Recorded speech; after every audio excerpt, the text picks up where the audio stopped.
সাবেক 3 বারের প্রধানমন্ত্রী বেগম খালেদা জিয়ার জানাজায় অংশগ্রহণ করার জন্য আমার পিছনে দেখতে পাচ্ছেন যে সাধারণ মানুষ এবং জনগণের স্রোত বইছে।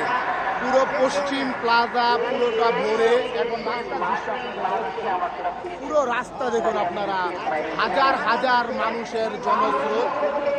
এই প্রধানমন্ত্রী গতকাল, সাবেক প্রধানমন্ত্রী গতকাল ভোর 6টায় এভার কেয়ার হসপিটালে শেষ নিঃশ্বাস ত্যাগ করেন। আজকে 2টার সময় তার জানাজা হবে এই সংসদ ভবনের পশ্চিম প্লাজায়।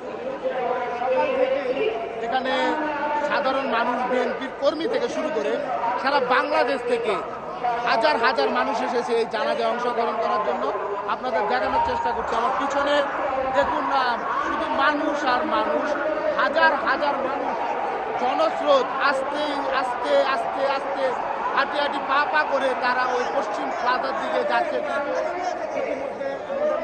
আমাদের মাঝে উপস্থিত হয়েছেন আইনজীবী সমিতির সাধারণ সম্পাদক এবং নারায়ণগঞ্জ শহর বিএনপির সাধারণ সম্পাদক অ্যাডভোকেট আনোয়ার প্রধান। তো আমরা আপনাদের দেখাচ্ছি দেখুন অবস্থা।